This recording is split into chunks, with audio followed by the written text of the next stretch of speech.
What is going on, Headliner Nation? Jake, Fantasy Headliners. Hopefully everybody's doing well out there today. We're talking about quarterbacks here for Week 7 fantasy football, and there's a lot of great options here this week. Yes, there's a few bye weeks, but really, the only quarterback that a lot of people probably dependent on that's on bye, no Lamar Jackson this week. So for a few of you out there may need a bye week replacement, don't worry. Got you covered. About to talk about all of the matchups here coming up in Week 7. However, before we do, let's take a look back at Week 6, find out how we did at the quarterback position. And overall, all things considered, a pretty solid week at the quarterback position. We gave a start or sit designation to 28 quarterbacks in Week 6. Out of those 28 picks, 18 were correct for an accuracy percentage of 64%. Some of the biggest misses, Matt Ryan. It was good to see him get back on track with a healthy Julio Jones. That's what really puts him over the top. Carson Wentz. He just continues to perform with no weapons. It's basically Travis Fulgham at this point, and that's about it. Aaron Rodgers, he totally crapped the bed. He was a miss for us last week as well. Some of the hits, Kirk Cousins, he made you sweat it out a little bit, right? He made you wait to the second half, but he ended up with a decent game in Week 6. Ryan Fitzpatrick, which is now his going away tour, because he will no longer be the starter in Miami. They are going to Tua. And then Gardner Minshew, he continues to throw the ball a lot, and he performed once again in Week 6. But now it's time to look forward to Week 7. Who should we start and who should we sit? Let's kick it off right now with Thursday Night Football. That's where we'll find the New York Giants and Philadelphia Eagles. And man, we just can't have anything nice in 2020, can we? I mean, we saw the streak end last week of Daniel Jones. That was tough to see, right? He'd gone 4 straight weeks without a passing touchdown. Then last week against Washington, he comes out on fire, completes 12 of 19 passes for 112 yards, 1 touchdown and 1 interception. But there was a lone bright spot. He also had 74 yards rushing, so there is that, right? But now a matchup going up against Philadelphia, who does allow 20 fantasy points per game, isn't a bad matchup whatsoever. But currently, Daniel Jones ranks last in yards per attempt and fantasy points per dropback. Not exactly the type of quarterback you want to start for your fantasy football team, but his wide receivers aren't helping him either, right? So far in the season, they've dropped 14 passes, which is 5th most in the NFL. Those are the type of things that absolutely kills the potential upside, right? It kills drives. It kills opportunities. And because of that, the guy's got 1 passing touchdown since September 14th. Over a month and only 1 touchdown. Not somebody who I can start. But what about Carson Wentz?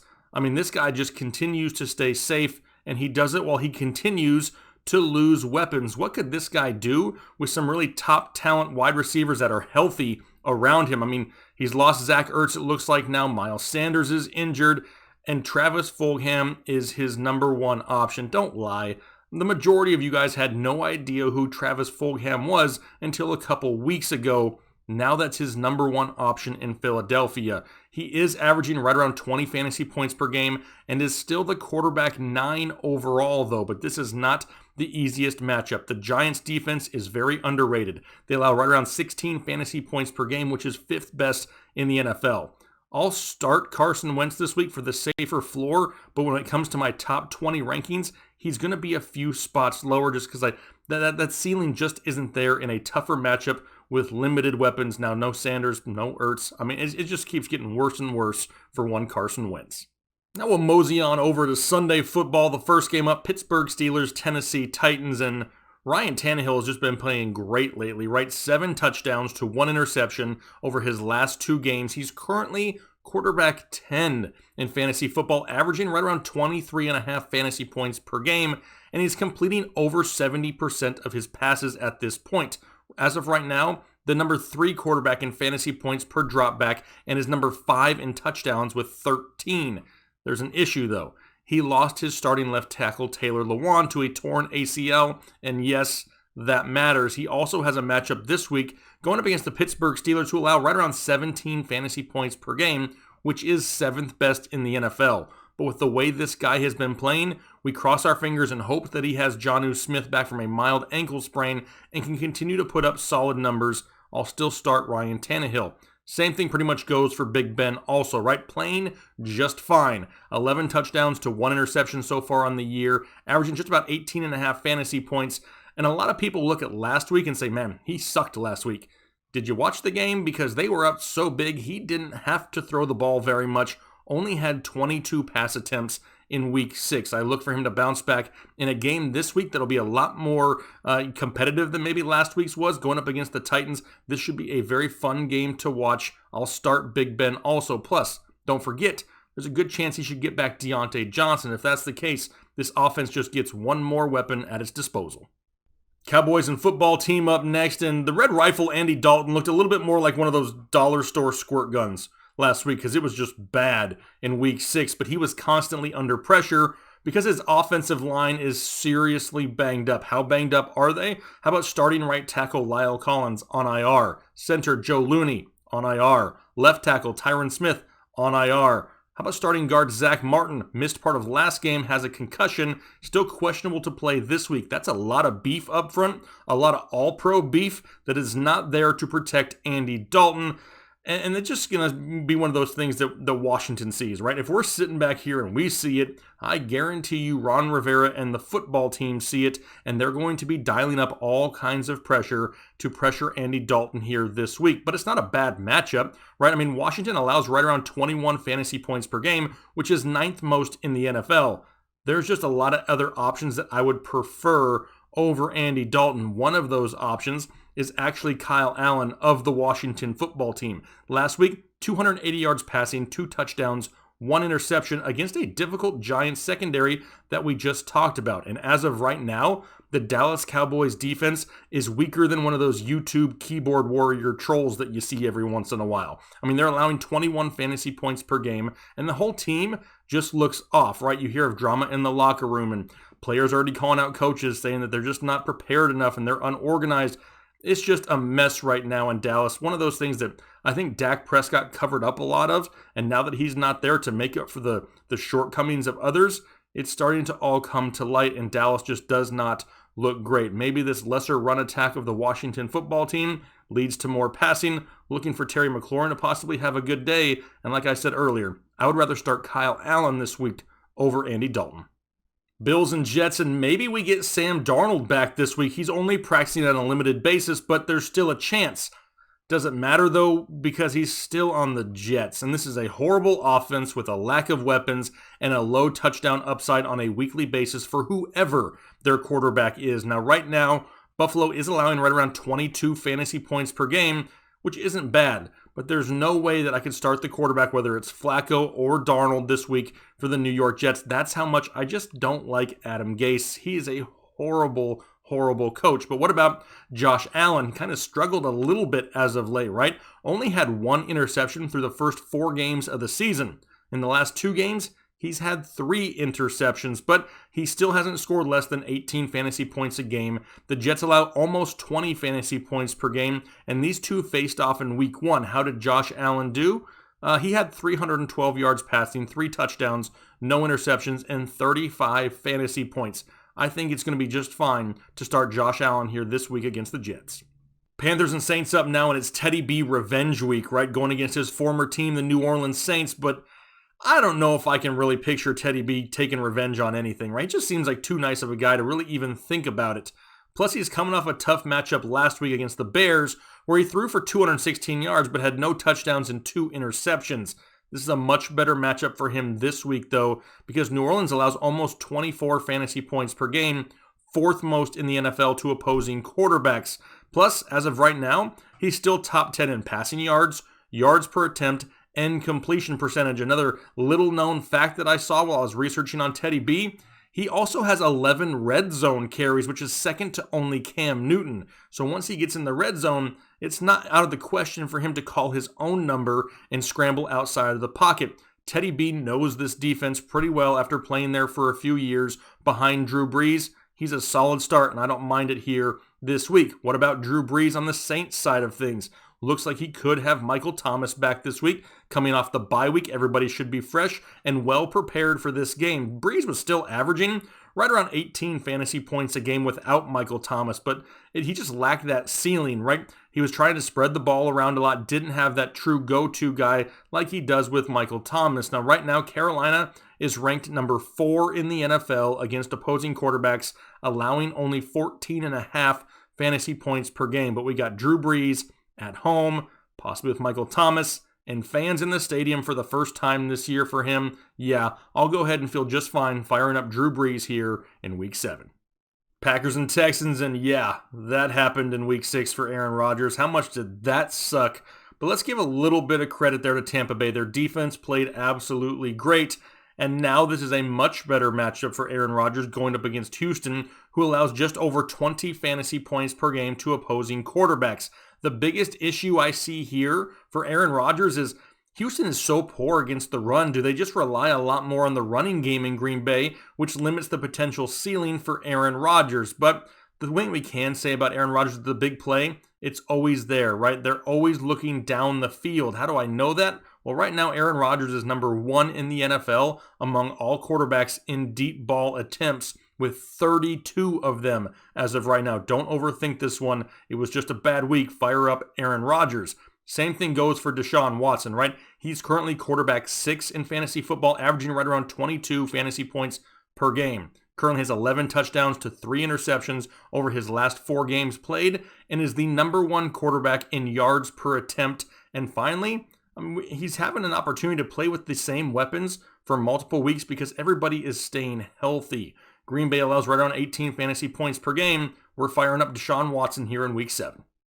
Browns and Bengals up next, and finally, a better matchup for Joe Burrow. He's had back-to-back matchups against the Baltimore Ravens and Indianapolis Colts, so now he gets the Cleveland Browns, who give up over 20 fantasy points per game to opposing quarterbacks, and it looks a lot better here for him this week. Now, he's kind of cooled off as far as touchdowns goes, right? Sure, but he still has over 300 yards passing in 4 out of his last 5 games. He's the number 1 quarterback in the NFL in pass attempts and number 3 in air yards. As of right now, Cincinnati's throwing the ball on average 45 times a game, which is second most in the NFL. It's a lot easier to throw on Cleveland than it is to run on Cleveland. I'll fire up and start Joe Burrow here in Week 7. As for Baker, he did not look 100% healthy last week against Pittsburgh. He just from the start did not look normal. Now, I get it. He's more of that game manager role now, right? He's not out there throwing for 300 yards and 3 touchdowns ever in 2020, but he's only finished inside the top 20 once so far this year, and even though Cincinnati allows over 18 fantasy points per game,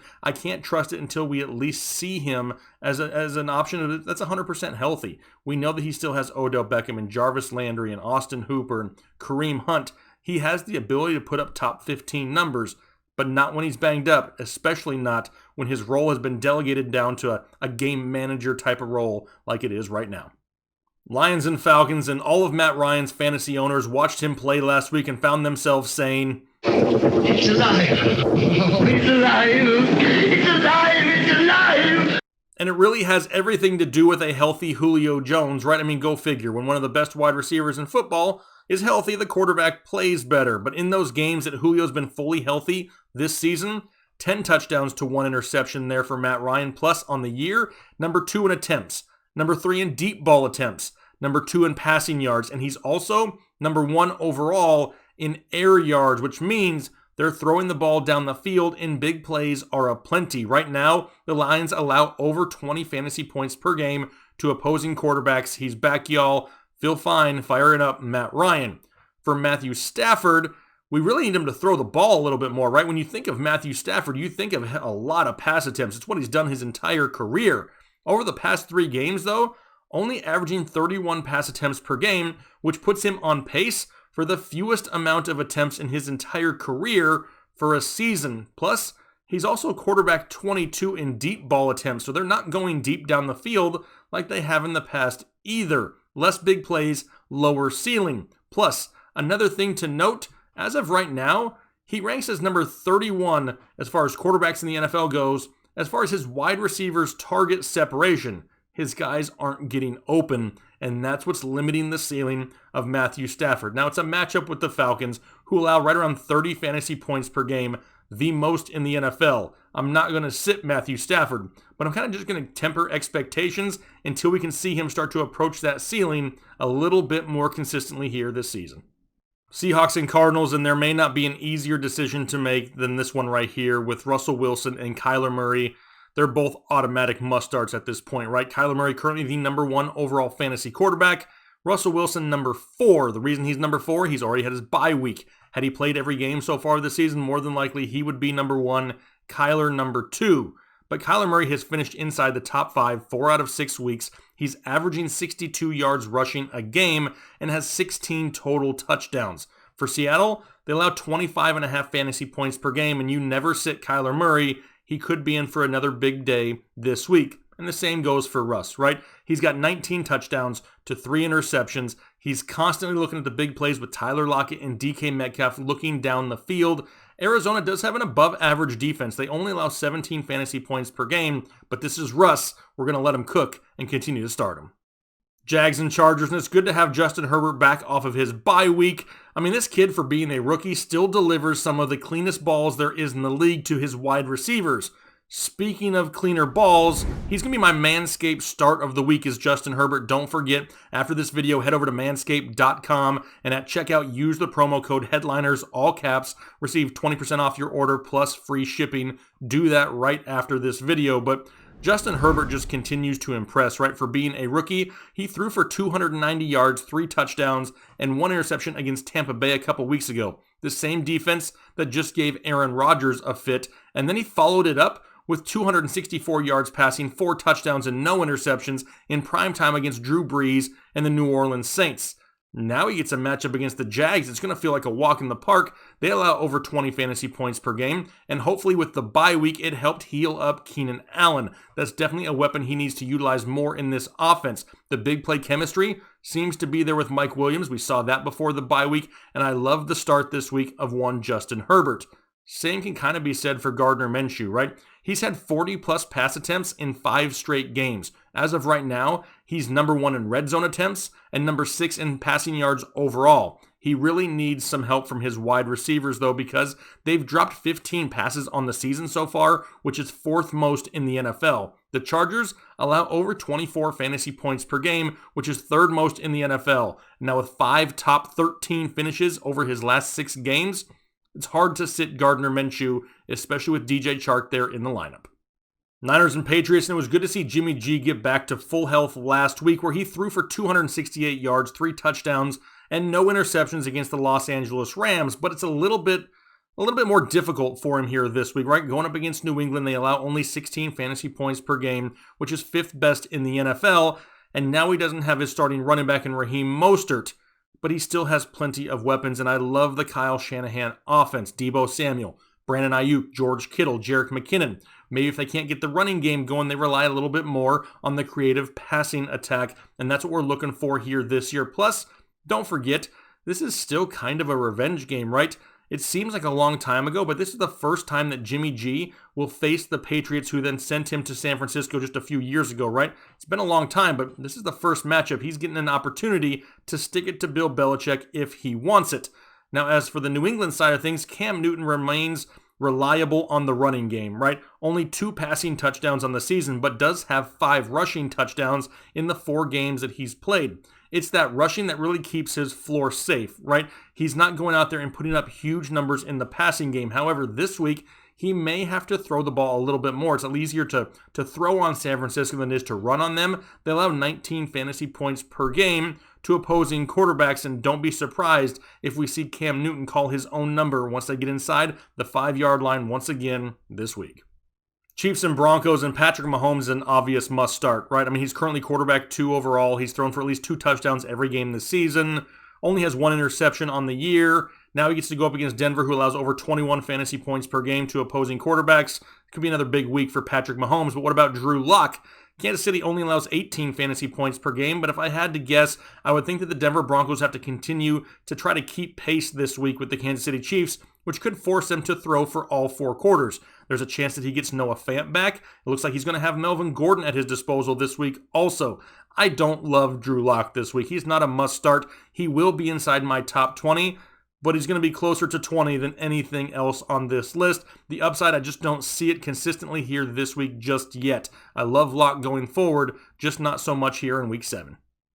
Bucks and Raiders now, and Tom Brady continues to be pretty much hit or miss, right? He's finished everywhere from quarterback 2 to quarterback 30 on the year in fantasy football. Now, he does have 11 touchdowns to only 1 interception over his last 4 games. But what I really like to see here, as of late, he's starting to get Rob Gronkowski back involved. Gronk's finally getting his game legs back, and that just gives Tom Brady another weapon since his wide receivers still a little bit banged up. Now, the Raiders allow over 20 fantasy points per game, and we got Tom Brady in prime time. We're going to start him. As for Derek Carr, I don't think so. I mean, this defense in Tampa Bay is really clicking right now. We saw what they did to Aaron Rodgers and the Packers, who were arguably one of the best teams in the NFL last week. You know, how they shut them down, did the Tampa Bay Buccaneers. I mean, they're currently number 3 in the NFL against opposing quarterbacks, allowing only 14 fantasy points per game. Now, Carr only has 1 interception on the season, which is great. But coming into that game last week, Aaron Rodgers didn't have any, so it doesn't tell you a whole lot. I prefer to sit Derek Carr here in Week 7. Bears and Rams, and don't nobody want to start Nick Foles in fantasy football right now unless they absolutely have to. I mean, he hasn't been bad. He just hasn't been great, right? He's failed to crack the top 15 quarterbacks any week he's played so far this season. He's had 1 interception in every game so far this season. He's yet to throw for over 250 yards in a game. He ranks as quarterback 29 in fantasy points per dropback with 0.34 points, which is no bueno. He's going up against the Rams, who allow right around 18 fantasy points per game, but in my opinion, it's not worth the risk. I'm not going to start Nick Foles.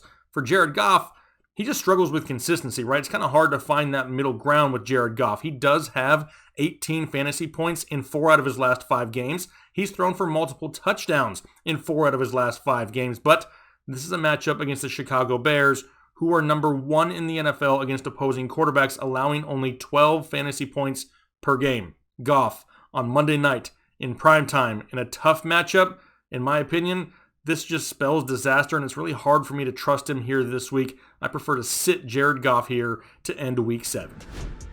All right, those are my starts and sits for the quarterback position here, Week 7 fantasy football. Hopefully that was able to help set your lineups here a little bit. If not, don't worry, our rankings will be coming out here later in the week to help you make those final lineup decisions. We greatly appreciate the support, and if you enjoy the content, do us a favor, hit the like button, hit the subscribe button, because we're on our way to 110,000, trying to crack that here before the end of the season. Really appreciate all the support you guys have been giving us, though. We look forward to talking to you here later in the week. Have a good one. Thanks.